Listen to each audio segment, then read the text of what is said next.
Après avoir vainement tenté de sauver Michel de Montsalvi, Catherine a dû fuir Paris insurgé. Elle se réfugie chez son oncle à Dijon.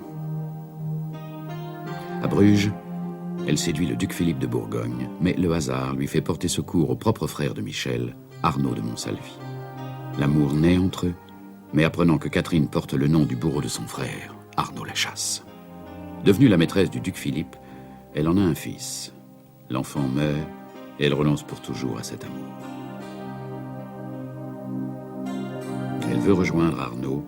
Ensemble, ils vivront le martyre de Jeanne d'Arc, au cours duquel leur amour enfin éclatera. Mais Arnaud tombe aux mains des corcheurs anglais. Gilles de Rais s'offre à porter sa rançon et à le ramener à Chantessé, où Catherine les attendra. Mais Gilles revient seul et refuse de dire où se trouve Arnaud. Cette fois, il jette le masque et s'explique. Ce qu'il veut, c'est Catherine, mais aussi le fameux diamant noir. Pour contraindre la jeune femme, Gilles de Rais emprisonne Barnabé et Sarah. Sur son ordre, et en présence de Catherine horrifiée, Barnabé doit servir de gibier dans une cruelle chasse à l'homme. Grâce à Anne de Sillé, il parvient à échapper à ce sort affreux. Quant à Sarah, Gilles l'a condamnée au bûcher. Mais il se livre à de si monstrueuses orgies que son grand-père, Jean de Cran, écœuré, fait évader les deux femmes.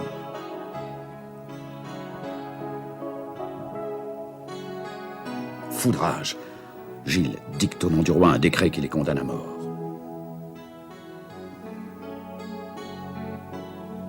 Parvenus non sans peine chez Jacques Coeur à Bourges, Catherine, Sarah et Barnabé y apprennent qu'elle et Arnaud sont recherchés.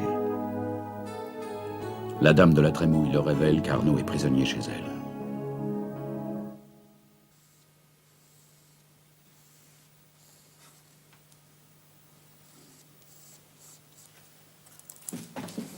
Elle est partie. Qui? Cette abominable créature. De ma chambre, j'ai tout entendu.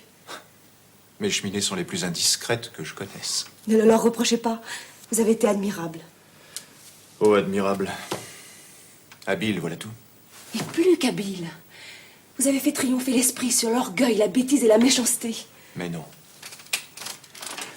J'ai fait donner seulement mes pauvres ruses de commerçant. Ces platitudes, ces fadaises que j'ai dispensées à cette créature malfaisante. J'en ai encore la bouche amère. Mais à présent, nous savons ce que nous voulions savoir. C'est la seule chose qui compte. Peut-être. Il n'empêche que j'endure de plus en plus difficilement cette existence qui est la mienne. Des révérences et des cuistres. Des courbettes à deux plats vallées du roi. Tout ça pour gagner 3 sous. Et pendant ce temps-là, je rêve de parcourir le monde. Nous en rêvons tous, mais... Regardez, Catherine. Cette grande tache azurée, c'est la Méditerranée. La mer toujours bleue qui va baigner les rivages de l'Orient. Celle qui mène au plus beau mirage. Et regardez à présent, ce petit navire. C'est sur un bateau tout semblable qu'un jour prochain je m'embarquerai à la rencontre du soleil.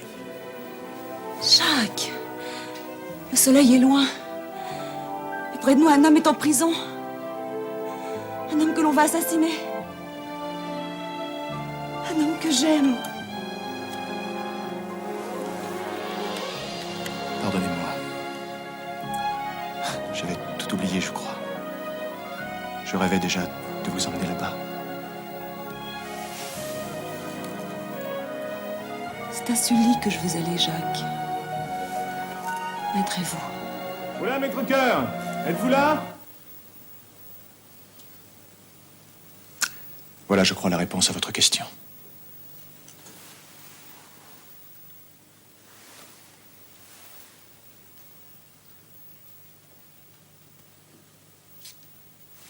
Venez, Catherine.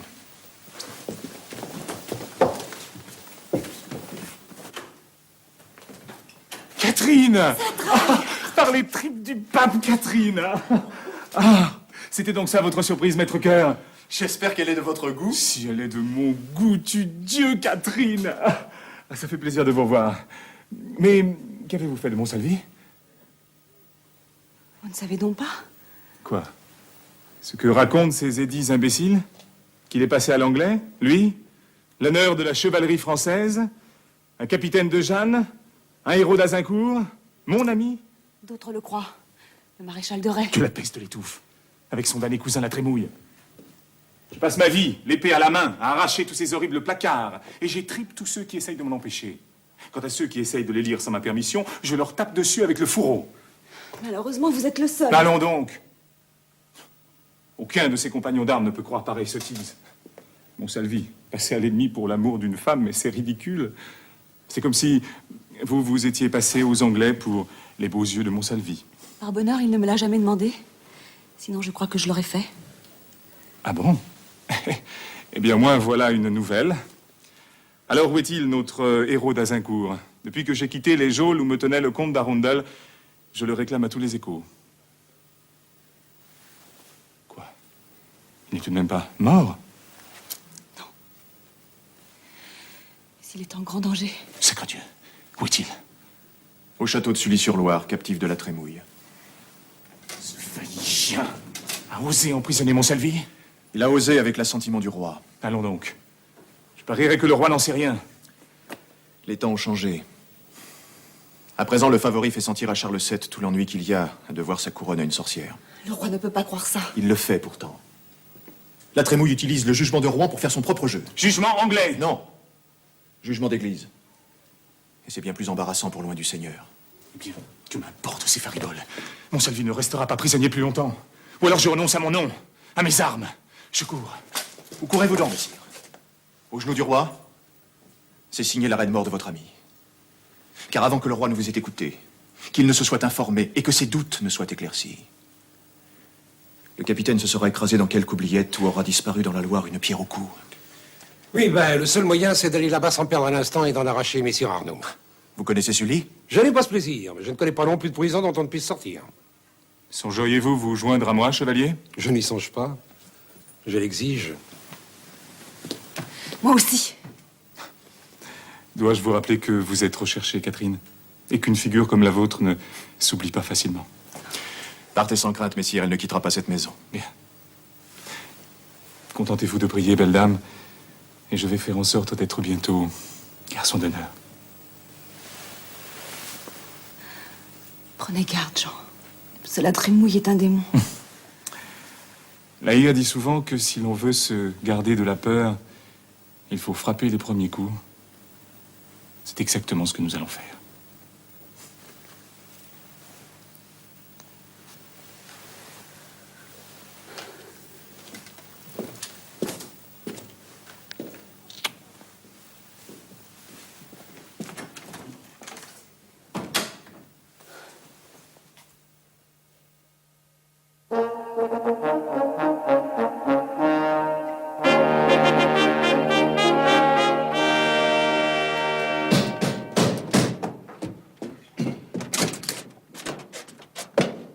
Bonsoir. Le bonsoir à vous, voyageurs. Si vous désirez souper, j'ai tout ce qu'il vous faut. Dis donc, elle est bientôt prête ta soupe au chou, on n'a pas toute la nuit, nous. Ça vient, ça vient. Ça sent bon. Eh bien, tu nous en serviras. Ça nous tiendra chaud pour la nuit. Je vous prépare des lits. Non, non, on a encore du chemin à faire. Tu viens d'où, ton vin? Le mène tout salon? Oh non, messire, ça me coûterait bien trop cher. C'est un petit vin d'Olivet. Mais je vous assure que déguster avec des petits fromages du pays, il vaut son coup de coude. Je prépare la soupe. Dites donc, on a fini avec le jambon, si ça vous tente. Ah, c'est pas de refus, merci.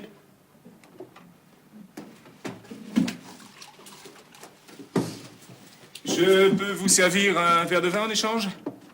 Vous êtes bien honnête. Le pain, aubergiste. Tout de suite, messire. Vous êtes de par ici? Non, non, nous venons de la Charité, nous allons sur Orléans. C'est à vous le chariot qu'il y a dehors? Oui. Vous avez à travailler dans le coin? Il y a des travaux à faire au château. En pleine nuit? Oui. Eh bien, santé. C'est le genre d'ouvrage que j'aime pas beaucoup. Mais c'est pas des gens à qui on peut refuser. Ah bon? Quel genre de gens est-ce donc? Messire de la Trémouille et les siens. Ah, vous travaillez pour le grand chambellan? Non plus pas, messire, pour l'amour de Dieu. Il y a des douzaines de paires d'oreilles par ici.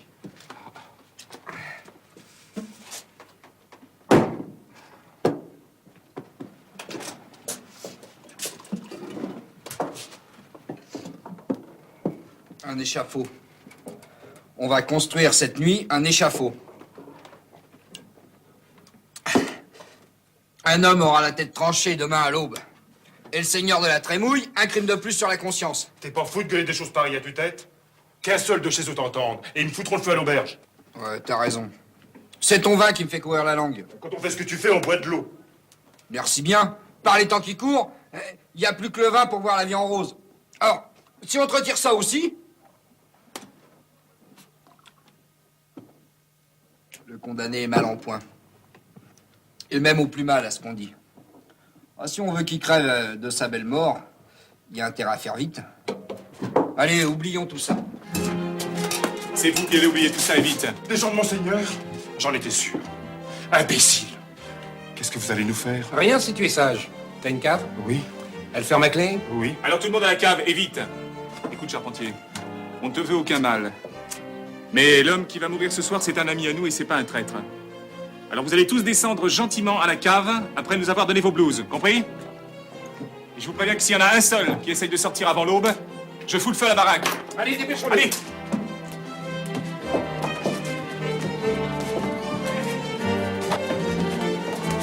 Dites donc, messire, si c'était un effet de votre bonté de ligoter tout le monde.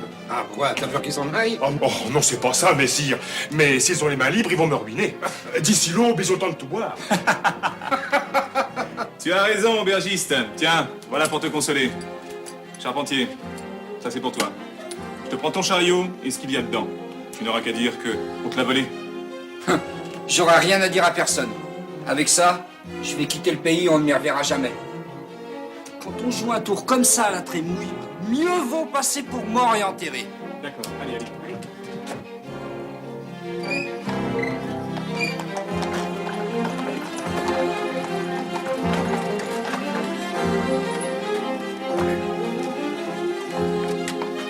Allez, disons l'ami, il fait noir dans ta cour, hein. On va pas pouvoir travailler, on va se taper sur les doigts. Tu pourrais pas aller nous chercher quelques torches?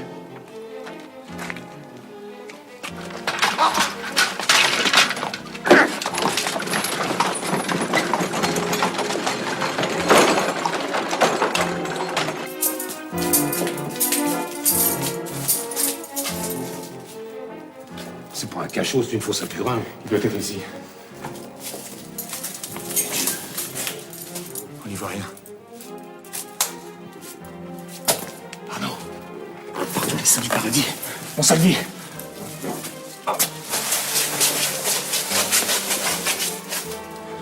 Vous êtes sûr que c'est lui? Oui. Mais dans quel état? J'ai cru un instant qu'il était mort. Bonne nuit!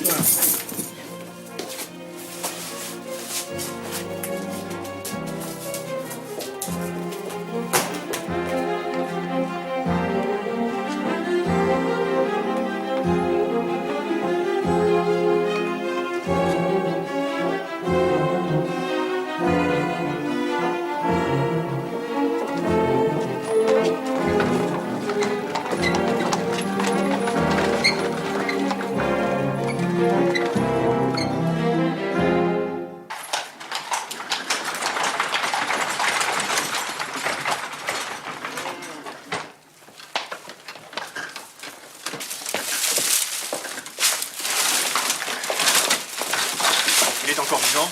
C'est une question que je me pose à chaque instant. Il est dans un tel état. Où est Catherine? Chez moi, avec ma femme et Sarah. Eh ben, vaudrait mieux qu'elle ne voit pas tout de suite. Si c'était bien vous. Qu'y a-t-il à cette charrette? Non, je vous en prie, Catherine. Écartez-vous. Mais c'est un train qui vous a demandé de vous écarter. Obéissez. Je t'en prie, Catherine.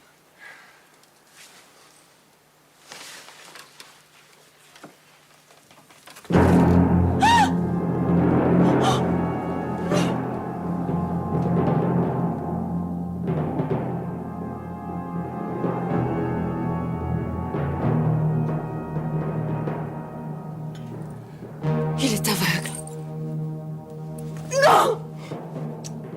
Il a été fouetté. Ah, la dame de la Trémouille sait se venger quand on refuse ses avances. Un jour, je tuerai la Trémouille. Je la tuerai à la veille. Voilà le médecin. Les enfants d'Israël vous font-ils peur, dame? Je vous assure que je n'ai jamais fait que soigner les créatures de Dieu. Toutes ces créatures.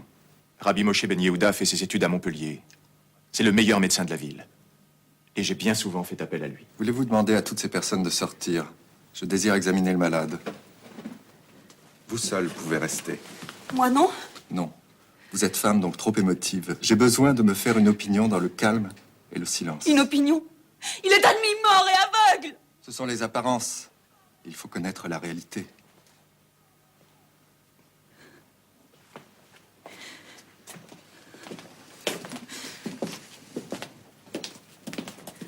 Allez en paix et priez. Il n'arrive rien qui ne soit la volonté de l'Éternel.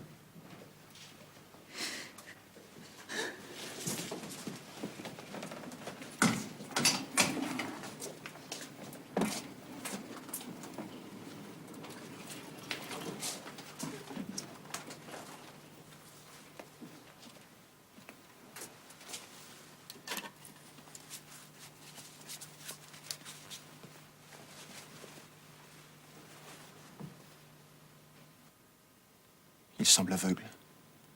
L'est-il définitivement, en admettant qu'il survive? Qui sait? J'ai déjà rencontré ce cas de cécité chez des prisonniers. Elle est due aux ténèbres et à la nourriture immonde. Hippocrate lui donnait le nom de Kératis.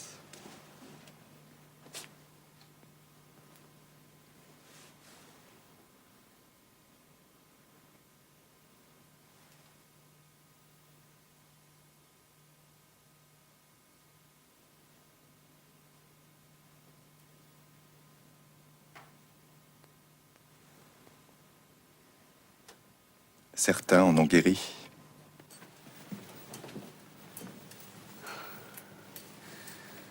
Oh Dieu, excellent! Ayez confiance, mon ami. Rabbi Moshe est un très grand médecin. Il réussit parfois des miracles.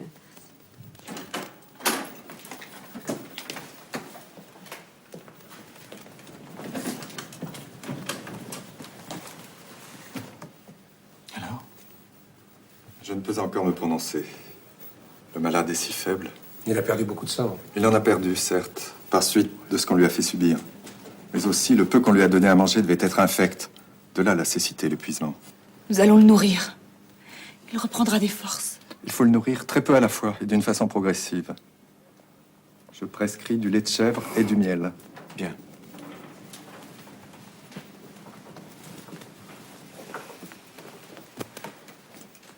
Dites-moi la vérité. Pensez-vous que nous pourrons le sauver?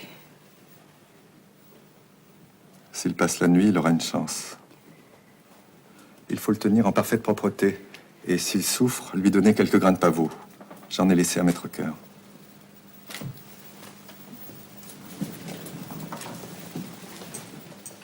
Mais vous allez revenir demain, n'est-ce pas? Non. Rabbi Moshe quitte Bourges cette nuit. Avec tous ses frères, par ordre du roi. Écoutez. Ce que vous entendez, ce sont les Juifs qu'on chasse.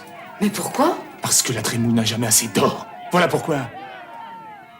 Il y a longtemps qu'il essayait d'obtenir du roi cet édit d'expulsion. Il dit voleur! Ces gens qui ont contribué à la fortune de la ville et qui doivent maintenant abandonner tous leurs biens. Demain, les coffres de la Trémouille seront pleins à craquer. Pas pour longtemps. Bientôt, il en réclamera encore. Alors ce sera sans doute le tour des Lombards. Ou peut-être même de nous autres, tous les marchands. Quiconque possède un seul écu ne peut se dire à l'abri de sa rapacité. Et vous, capitaine, Jean de guerre, vous tolérez ça, comme vous avez toléré la mort de Jeanne? Combien de temps encore? Vous et vos compagnons laisserez-vous le champ libre à ce bandit? Pas plus de temps qu'il ne faudra, Maître-Cœur. Pour forcer un sanglier, il faut une meute. À quoi croyez-vous que travaille la reine Yolande à cette heure? À rassembler la meute. Et à ramener Richemont. Car seul, le connétable de France sera assez puissant pour abattre la Trémouille. Et moi, d'ici là, je fais le serment de lui rendre coup pour coup.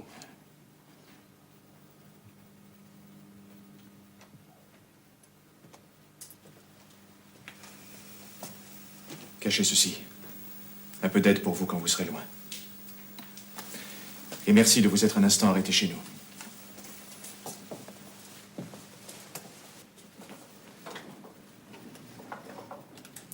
Que la paix soit avec vous. Nous reviendrons peut-être un jour.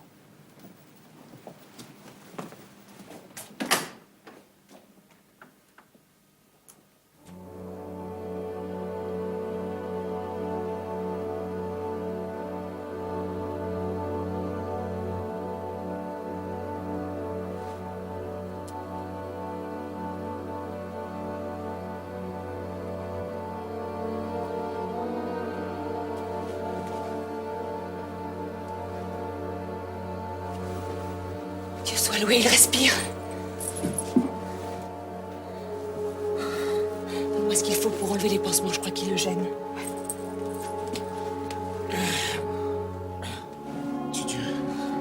J'ai fini par m'endormir. Elle n'est pas capable de veiller toute la nuit. Ne vous faites pas de reproches. La nuit est finie et Messire Arnaud est vivant.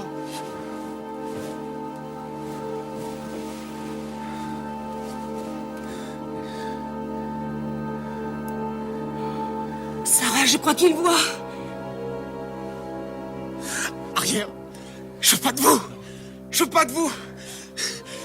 Allez-vous-en, maudite femme. Me prends pour la femme de la Trémouille.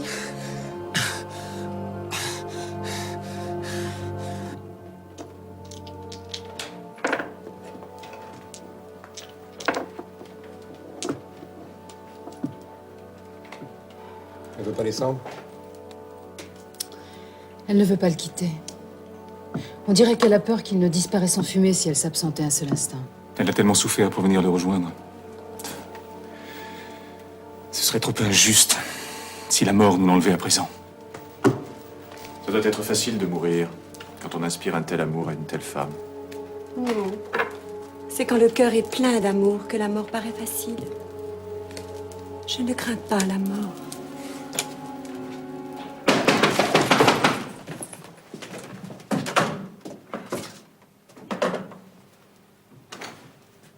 Frère Étienne. Oh, ne vous dérangez pas, ce n'est que moi. Je rapporte quelques petits objets à Dame Catherine. Je crois savoir qu'elle est chez vous. Ah, ça, le jour où tu ne sauras pas toujours tout. J'espère que la Trémouille en sait moins long. Y a-t-il toujours le diamant d'Amaravati? Bien sûr. Dame Catherine voulait qu'il serve à la rançon de Jeanne. Vous savez ce qu'il en est advenu. Pour la paix des jours à venir, il aurait mieux valu que vous le perdiez, mon frère. Dame Catherine est assez durement frappée sans que cette malédiction revienne vers elle. Pourquoi? Que se passe-t-il? Oh, enfin quelque chose qu'il ne sait pas. Assieds-toi, mon frère, on va te raconter.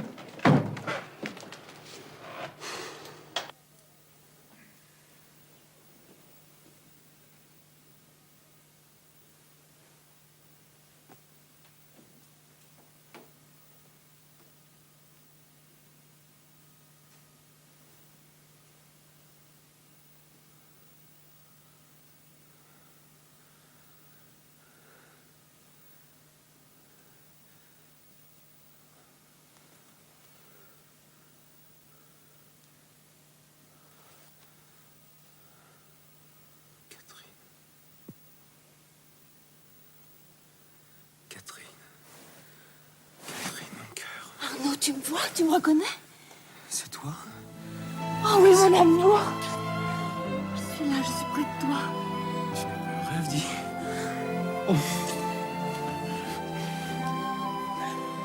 Mon Dieu, tu es sauvé.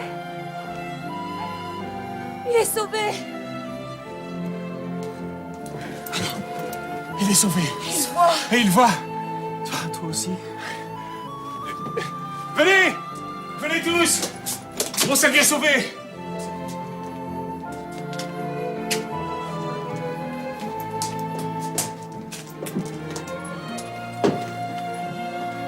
Frère Étienne, Mais oui, et si heureux. alors quand vous aurez un moment, vous pourriez peut-être me marier. Si Catherine veut bien de moi. Dès que vous pourrez tenir sur vos jambes, je serai le plus heureux des moines si je puis vous unir. Eh bien, Noël, il y a si longtemps que nous n'avons pas eu un beau Noël. Nous fêterons en même temps la naissance de l'enfant Dieu et celle de votre bonheur.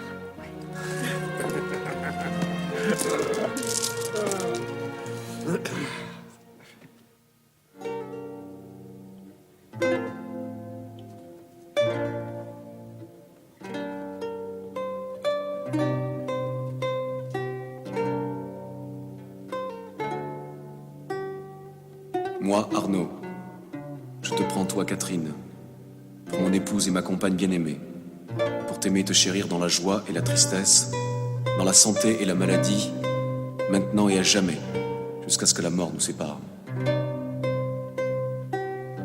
À vous, à présent.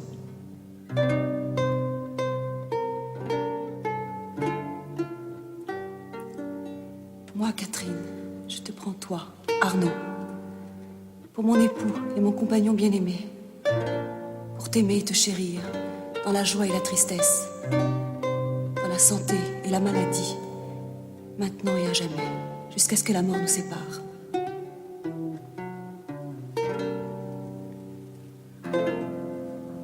Ego coniungo vos in matrimonium, in nomine Patris et Filii et Spiritus Sancti.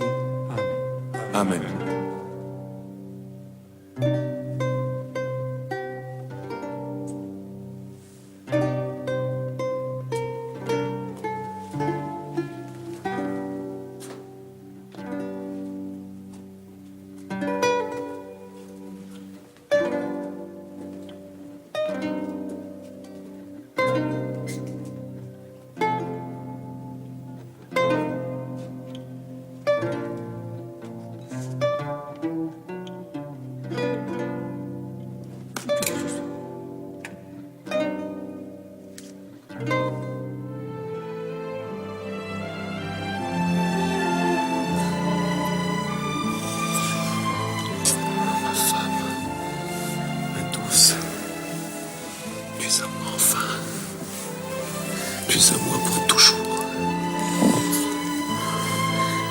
Toujours été à toi. Comment je peux en douter un instant? Et pourtant...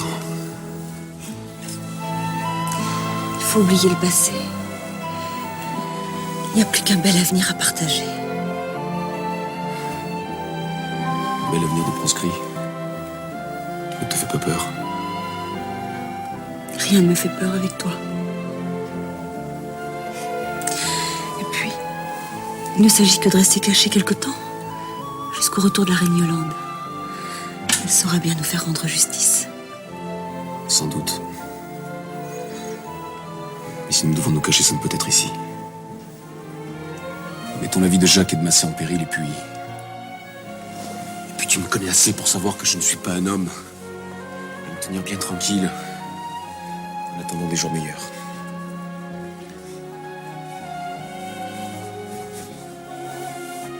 Tu es à peine guéri. Et nous sommes en hiver. La tranquillité peut être douce à deux.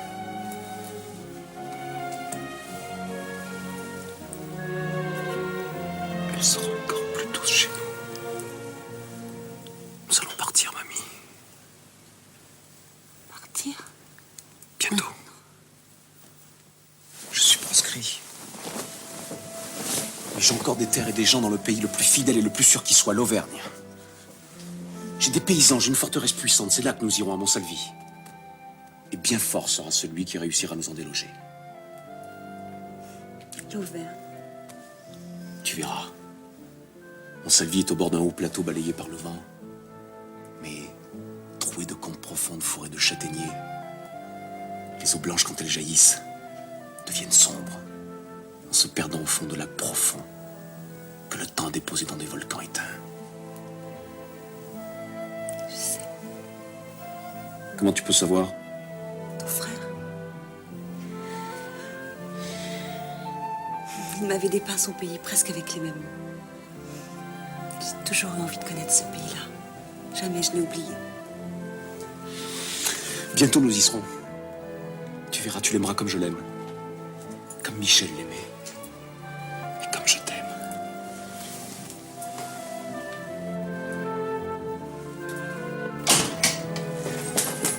Mon Dieu, mais vous n'entendez pas, la maison est cernée. Quoi? Il y a des soldats tout autour de nous. Descendez vite. Dame Massé va nous cacher pendant que Maître Jacques parlementera. Allez.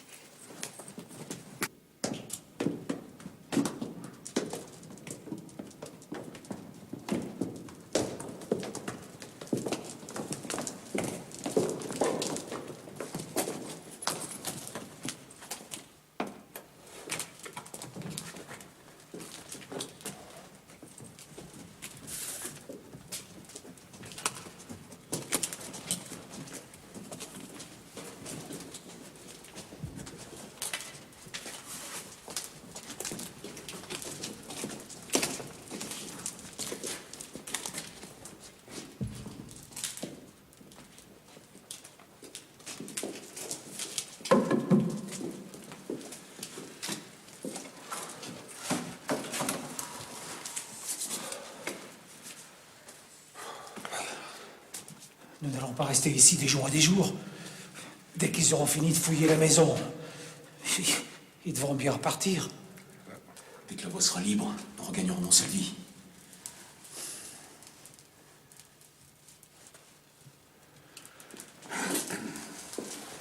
La Trémouille réclame pour sien le comté d'Auvergne, sous prétexte que sa première femme, Jeanne de Boulogne, en est l'héritière. Comment?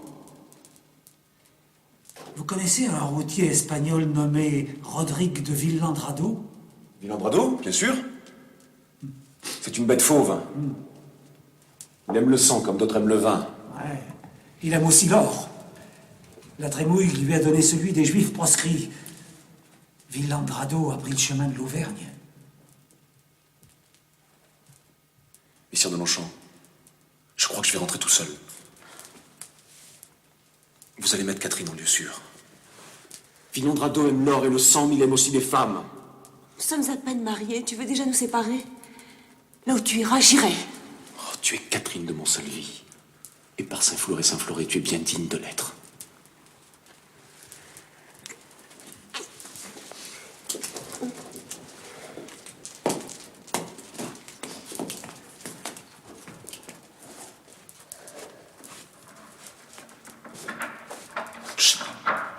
Écoutez.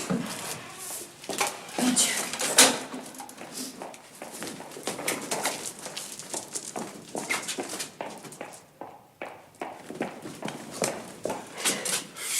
Ils sont partis? Oui, oui. Oui, vous pouvez remonter. Jacques vous attend.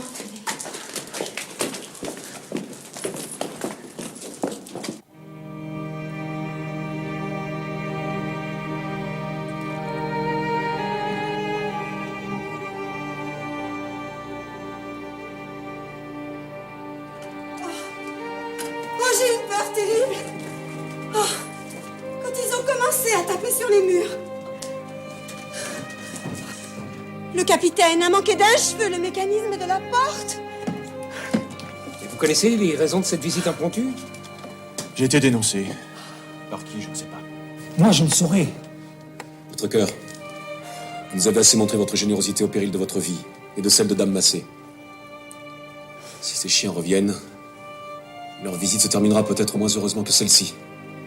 Nous avons décidé de partir. Et où irez-vous? Chez nous, à Montsalvi. Nous quitterons Bourges dès l'ouverture des portes. Ne vous souciez pas des portes. Le caveau ouvre sur un souterrain qui les franchit et aboutit en race campagne. Ne peut-on prévenir Saint-Traille? Je voudrais lui dire adieu. Et puis, il pourrait nous procurer des chevaux. J'y vais.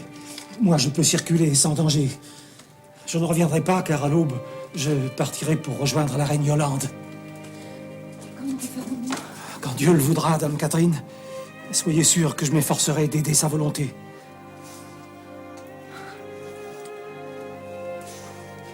Bon courage, capitaine. À bientôt, maître cœur. Au revoir, Sarah. Et toi, vieux brigand, veille bien sur elle. Comme sur le plus précieux des diamants.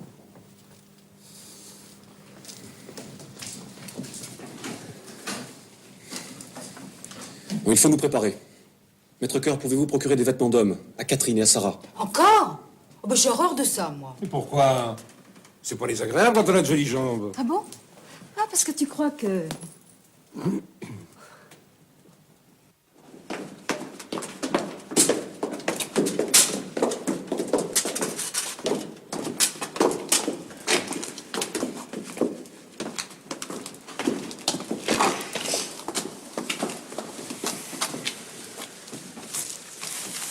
Au revoir, mes amis.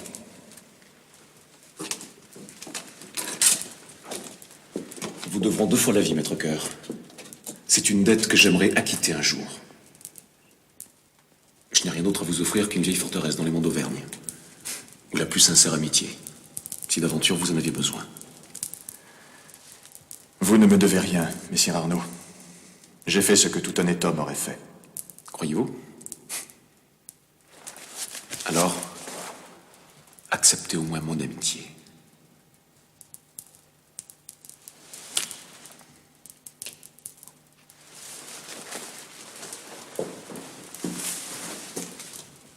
À bientôt, Jacques.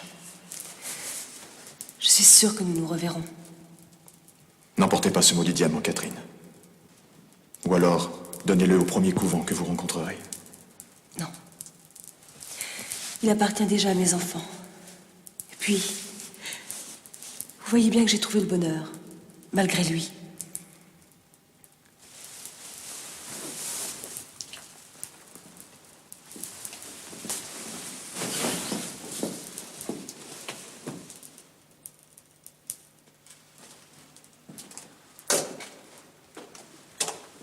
Merci pour la cuirasse et pour les plaisanteries. Tu nous accompagnes? Non, impossible, je dois rejoindre l'Aïr à Guise. Sans moi? Pour un temps seulement. Nous nous retrouverons plus tard. Tu t'entends.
Par le roi.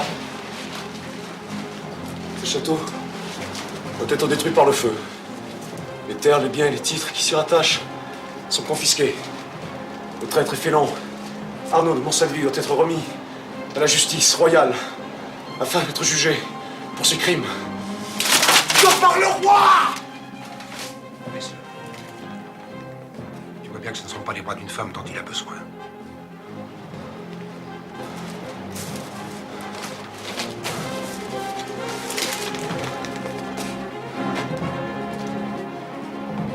Allons, relève-toi, Arnaud de Montsalvi. Tu n'es pas homme à te laisser abattre. Traître et félon, tu as lu? Comme Jeanne était sorcière et hérétique. Voilà comment le roi Charles récompense ses serviteurs. Par la honte, le désespoir et le bourreau. Ce n'est pas lui, tu le sais bien. Le roi. Alors maudit soit le roi qui paye ainsi la fidélité, le sang versé. Maudit soit le roi qui a livré ma terre à son valet, détruit ma maison, et tué ma mère. Ma mère.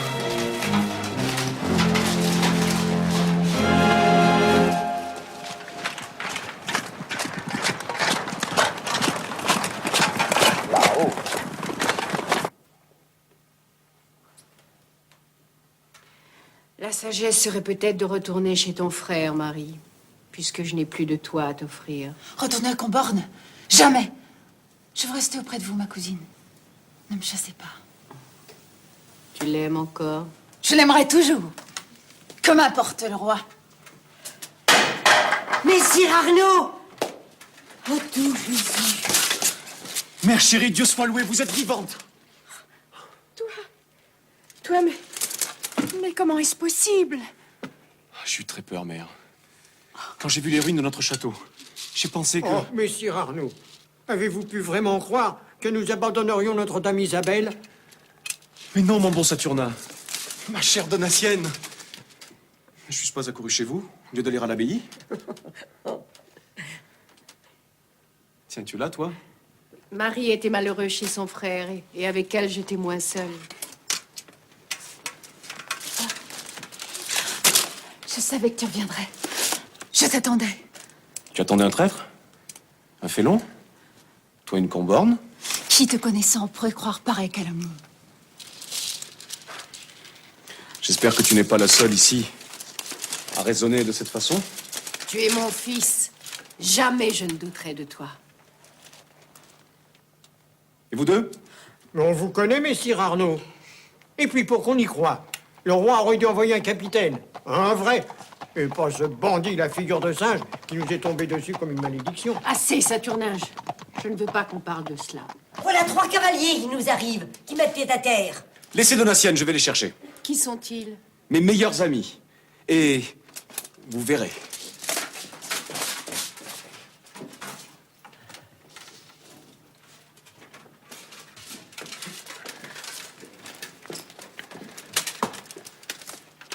Mère, voici Sarah, des 4 vents, qui est de Zingara.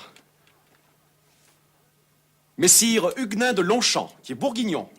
Bourguignon? Ah, mais a choisi le parti de France. Et voici Catherine, ma femme. Mon Dieu, que vous êtes belle.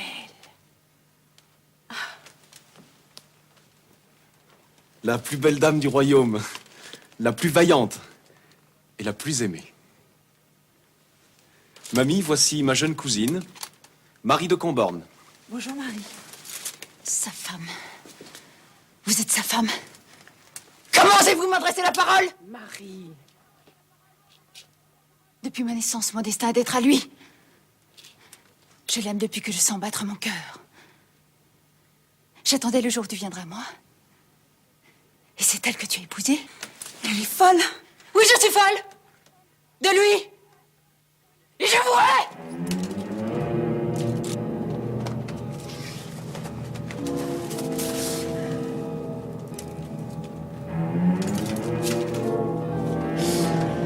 Marie!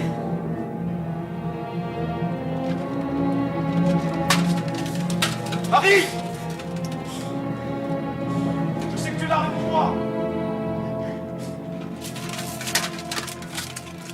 Tu vas rentrer avec moi sur le champ, Marie. Cette sortie est ridicule! Laisse-moi tranquille.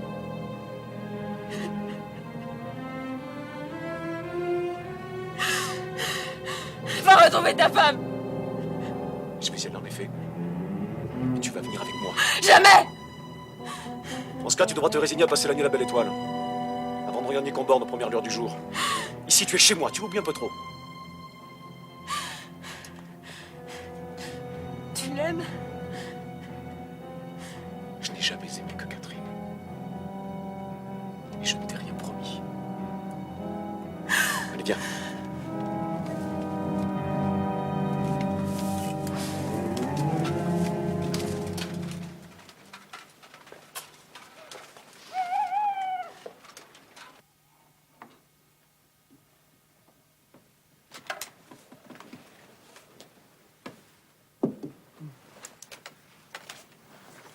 Mère, vous ne voulez pas me raconter? Non. Non, je ne pourrai pas. Va voir l'abbé Bernard à l'abbaye. Lui te racontera. J'irai. Dès demain. Alors vous vous appelez Catherine? Oui. C'est joli. Mais c'est un peu court. Catherine de quoi? De Brazet. Oui. Garin de Brazet, le premier mari de Catherine, était grand argentier du duc Philippe de Bourgogne. Encore la Bourgogne? Ce qu'Arnaud a oublié de vous dire, c'est que Garin de Brazet a été condamné à mort pour sacrilège. Il avait assiégé l'abbaye de Saint-Seine et menacé d'en massacrer les moines. Mais ce n'est pas cela que vous voulez savoir, n'est-ce pas? Bien sûr. Quelle est donc votre naissance? Êtes-vous princesse, duchesse? De quel sang? Mon père était orfèvre, sur le Pont-au-Change, à Paris. Il se nommait Guillaume Jean Le Goy. Une fille de rien, je l'aurais juré! T'ordonnes de te taire, Marie! Sinon, je charge le chevalier de Longchamp de te ramener à ton frère dès demain.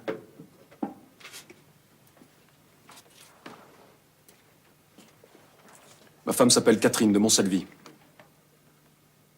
Que chacun s'en souvienne et que nul ne s'avise de poser d'autres questions. Mon fils, notre surprise est naturelle. Quoi, pas la moindre goutte de sang noble? Tu pouvais épouser une princesse. Catherine est une princesse. Par la grâce de qui? Je vais vous le dire, ma mère. Si vous voulez me faire la grâce de m'écouter, car c'est une longue histoire. Tout a commencé le jour où Michel a été capturé par les bouchers de caboche. C'était sur le pont au change.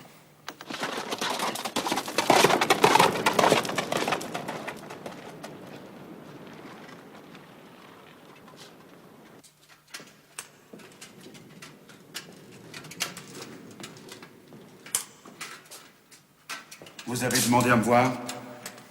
En effet, mon révérend père, je souhaitais non seulement vous voir, mais vous parler. Était-il bien utile alors de terroriser le frère Portier? Je suis pas eu grand mal. Mon seul aspect épouvantait votre Déodat qui me connaît pourtant depuis ma naissance. Par Saint-Flour, l'Antéchrist ne lui aurait pas fait plus peur. Curieux accueil. C'est celui que mérite tout homme accusé de trahison et de félonie. Le roi vous a flétri comme il se devait, pour être allé plier le genou devant Bedford à Rouen, entraîné par une femme perverse. Vendu aux Anglais? Moi? Et tu as cru à cette fable? Toi, Bernard de Calmandol, qui est mon cousin? Dis-moi pourquoi je serais revenu ici au lieu de profiter à Londres des fruits de ma trahison? Mais pourquoi à Londres? Les léopards d'Angleterre ne flottent-ils pas encore sur quelques châtelleniers d'Auvergne, tels que Tournoël, Besse-en-Chandès, Rochefort en montagne? Naturellement, c'est de là que je viens pour voir si l'on peut faire passer aussi Montsalvi aux mains des Anglais. Et pourquoi non? Et pour accomplir un tel exploit, je serais revenu sans armes. Et sans autre escorte qu'une servante, un ami et ma femme. Votre femme? Oui, ma femme. J'ai épousé le soir de Noël à Bourges, en l'église Saint-Pierre-le-Guillard, Catherine de Brazé, veuve du grand argentier de Bourgogne. Catherine qui est entrée avec moi dans Rouen. Catherine, la femme perverse de ta fable. Vous avouez donc. Je vois qu'on t'a bien monté contre moi, mon père.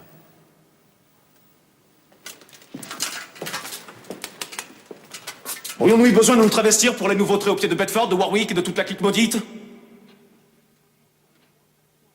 Nous sommes entrés dans Rouen pour tenter de délivrer Jeanne d'Arc d'Ulysse, l'envoyée de Dieu, la fille bénie qui aurait chassé l'Anglais de tout le royaume, si elle n'avait été honteusement vendue et abandonnée. Voilà notre seul crime!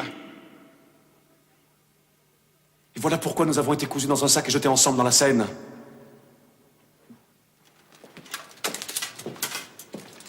La main de Dieu nous a sauvés. Alors un édit des hommes nous a proscrits. Et pour faire mesure pleine, Georges de la Trémouille m'a emprisonné et manqué me tuer. La Trémouille? Oui. Le mauvais génie du roi qui le laisse régner à sa place. L'homme qui haïssait Jeanne. L'homme qui écrase le royaume pour lui faire suer le peu d'or qui lui reste.